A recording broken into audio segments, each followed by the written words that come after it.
Vamos lá, pessoal, tudo bem? Yuri Vidal falando com vocês, aqui pelo canal No Alvo. Hoje eu trago um estudo do mercado. Tô tentando trazer então num formato um pouquinho diferente para tentar trazer um pouco mais de troca de conhecimento, um pouco mais de troca de informação e com o objetivo de estar ajudando os colegas que operam o mercado, né, que tanto swing trade como day trade, a encontrar oportunidades, de estar melhorando o seu patrimônio, né, ou alavancando o seu patrimônio com base em operações na bolsa de valores.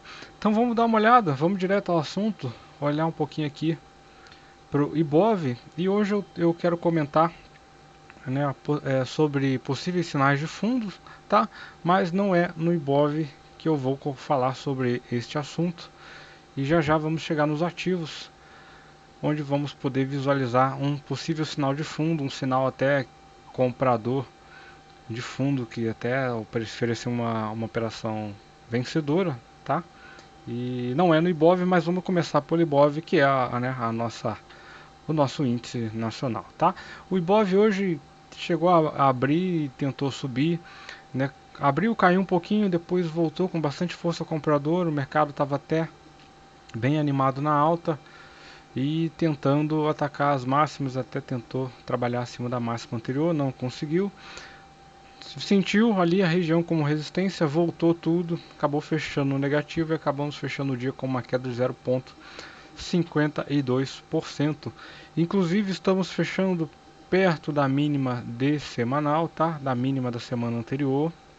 E isso acaba sugerindo que se amanhã o Ibov perde aqui os 102,100, 102 ou 101,950, vamos até confirmar qual é a mínima aqui, 101,980, essa região. Isso acaba sugerindo que o preço está vindo com uma correção bem mais expressiva e vamos seguir com aqueles alvos lá embaixo que nós tínhamos comentado. Nós estávamos já na expectativa do Ibov, que era esta região aqui, se eu não me engano, 99.400 no Ibov, e no meio do caminho eu poderia estar na expectativa do Ibov se segurar aqui, ó, talvez, né? No 100.300, tá? Teria aqui essa possibilidade dele encontrar um suporte aqui no 100.000. Muita atenção amanhã, tá? Se o preço vem para queda, acredito que vai acabar pesando até os 100.300. Tá bom? É, vamos falar do índice. Ali no índice a gente tinha alguns outros pontos que nós estudamos que estava já com um pouco mais fácil de observar, tá? O índice futuro ele tem aqui, ó, essa fronteira de gap para ser fechado lá no 100.100, 101.100. Então eu estaria olhando o próximo alvo na queda do índice lá. E daí nessas regiões aqui eu estaria olhando para esses fundinhos aqui, ó, tá? Como possíveis regiões de alvo lá no 98.824, tá? Acredito que podemos ir lá. O índice futuro já veio, chegou a tocar a mínima da semana, onde se segurou para não cair. Então o mercado está fazendo muita pressão, tá? A pressão vendedora é muito forte, não tem apetite, os compradores não estão conseguindo levar o preço. Quando consegue subir, toma um choque, o preço cai novamente. Eu estava até comentando com o pessoal que, olha só, há vários dias o índice subiu, chegou numa determinada região e caiu, subiu, chegou numa determinada região e caiu. Aí tentou fechar em cima, conseguiu, amanheceu já lá em cima e caiu. Tentou subir e caiu, tentou subir, caiu, tentou subir, caiu, tentou subir, caiu, né? E todos os dias aí teve fortes reações vendedoras. Aqui no último pregão, na sexta-feira, aconteceu. Hoje aconteceu novamente, o índice abriu, tentou subir, chegou aqui em cima, tomou um choque e fechou o dia ainda no negativo, com uma quedinha de 0,92%, sendo que o índice poderia ter fechado, né, com uma alta até bem interessante, já que ele teve lá nos 105.170, foi o alvo lá onde o índice foi buscar, tá bom? Então, deixa eu comentar aqui no 10 minutos o que deu, quais foram os sinais de compra que o índice apresentou, tá? Eu entendo que este sinal aqui, ó, foi um sinal muito interessante. Primeiro, o preço em cima da média móvel de 20, tendência preço-volume vindo para cruzar acima, tá? Em cima de uma região de suporte. Então teve aqui sim, ó, um ponto de compra, tá? Uma compra de maior do 10 que estopou, e depois teria que ter entrado novamente em cima do 10 com stop na mínima, e a operação foi vencedora. Depois disso o preço subiu forte na alta.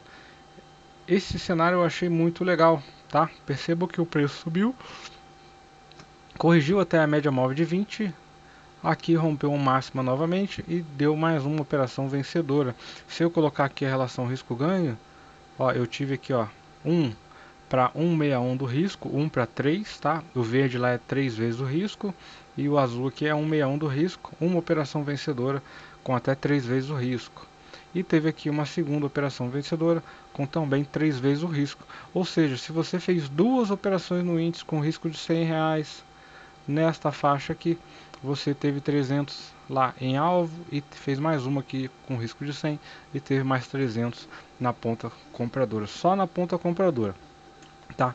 Depois disso o preço entrou numa queda muito expressiva. Percebo que não teve nenhum fechamento de uma vela de 10 minutos acima da máxima anterior, e eu posso até dizer que não houve até mesmo agora.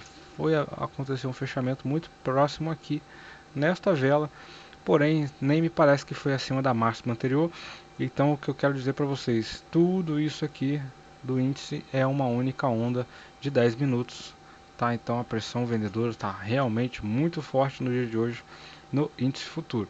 Tem aqui o MACD já dando um sinal de exaustão, tá? Não é compra e sim exaustão, exaustão de venda, e vamos precisar, né? Desculpa, paciência para se manter aí comprado, né? Quem está comprado aí no índice vai precisar de muita paciência com o preço aí nessa região, tá? Então, e quem quer vender também, tá? Não tá fácil, tá na região de suporte.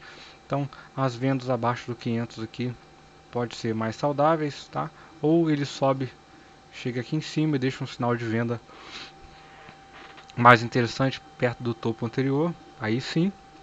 Ou aqui embaixo é um lugar para vender mais miúdo, né? Vender menor, com a mão menor, para não se machucar caso a pressão compradora venha a aparecer, e defender a região.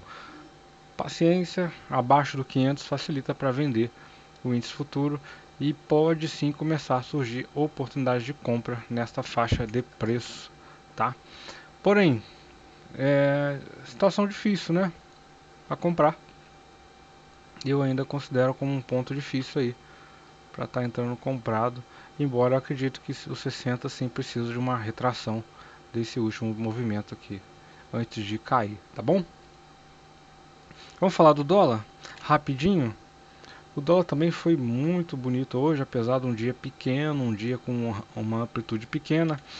Eu só consegui operar o dólar, já era para lá de 10 horas, tá? Eu consegui até fazer uma vendinha aqui pelo 3 minutos. Eu fiz uma venda que me deu um resultado de 15 pontinhos aqui no dólar, tá? Que foi esta vendinha aqui.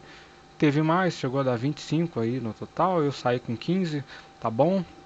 E depois não operei mais o dólar no dia de hoje, tá? Mas aqui na sala do Multibot nós comentamos bastante algumas comprinhas pelos 3 minutos, tá? Nessa faixa aqui do 3 minutos, tocando a média móvel. Ó, que sono. A média móvel de 20 períodos, tá? Então deu algumas compras aqui bem interessantes aqui nessa região. Depois um colega lá na sala pegou uma vendinha, aqui tinha um ajuste nessa faixa de preço, no 615, e ele acertou essa venda aqui, e eu consegui ajudar ele com alvo até aqui embaixo, pelo menos operação vencedora também na ponta vendedora do dólar, embora tenha sido um dia ainda, na minha opinião, bem devagar, bem travado no dólar, tá? Perceba aí, ó, uma velinha pequena, fechando praticamente num doji, em cima da média móvel, tá? O dólar ainda tem bastante pressão compradora. Se ele rompe essa máxima aqui, na minha opinião, ele vai acabar vindo testar os 5.700 mais uma vez, tá? Tá aí olhando para essa região de preço do dólar. Uma outra coisa um outro fator, né, que me chama a atenção no dólar é o DI, na verdade, né? O DI 1F25. Hoje eu dei uma olhada aqui no DI e achei o DI um pouquinho estressado, percebam, rompeu o máximo do dia anterior, tá? Se eu não me engano, parece ser máximo até do semanal. E me parece que esse DI tá vindo lá pro 12,80. E conforme o DI vai estressando, vamos ter interferências do Banco Central nesse dólar, caso ele venha a disparar na alta, tá? Temos que ficar atento com a ponta compradora de dólar, uma vez que o DI vem fazendo máximo de diário e seguindo aqui com força, com pressão compradora, e isso chama Banco Central para interferir no dólar, tá, pessoal? Percebam que o dólar nunca sofre uma interferência de Banco Central se o DI não correr na alta junto, tá? Isso é importantíssimo para que o Banco Central venha assim a interferir no dólar, tá bom?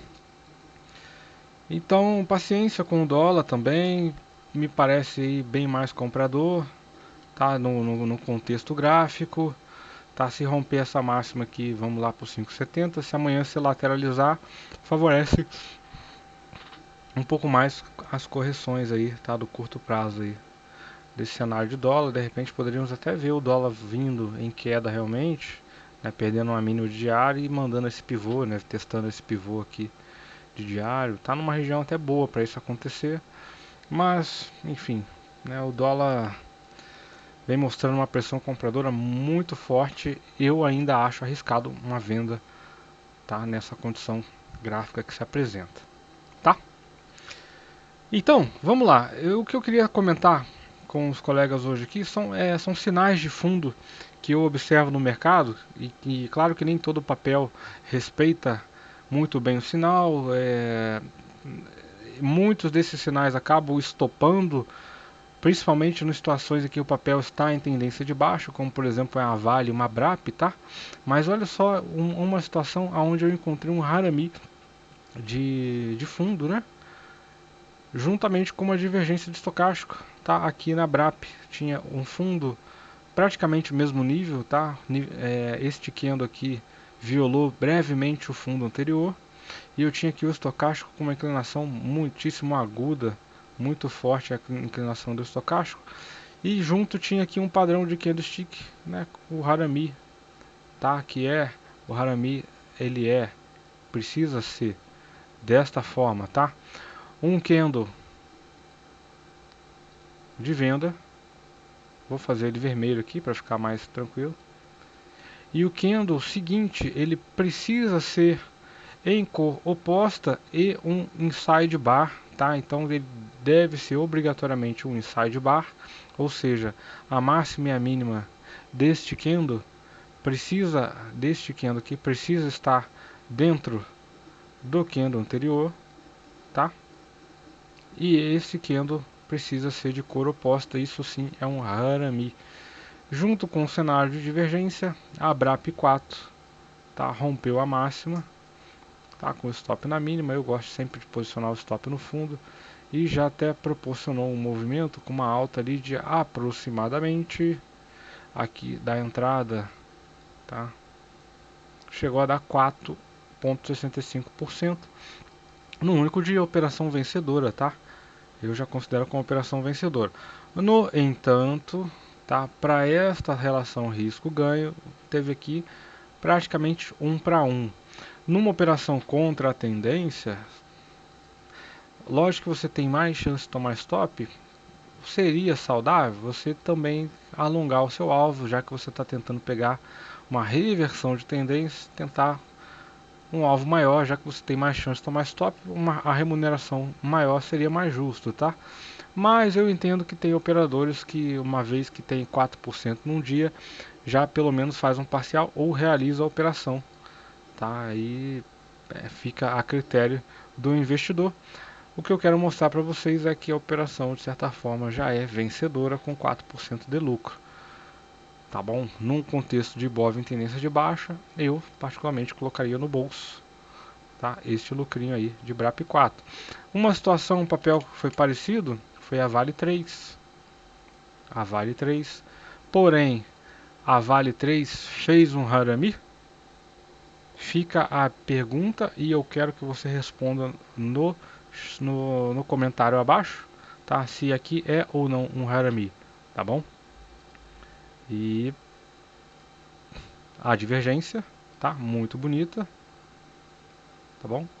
A Vale já veio com gap de alta, né, e proporcionou uma alta com relação ao dia anterior de 5,14%. Aqui não deu para entrar, o comprador de swing trade não conseguiu ser acionado nessa máxima, tá? Possivelmente o preço foi sem ele lá para cima ou pagou mais caro ali na abertura, né? Talvez, e teve aí até 3,97%, quase 4% de lucro na operação do dia.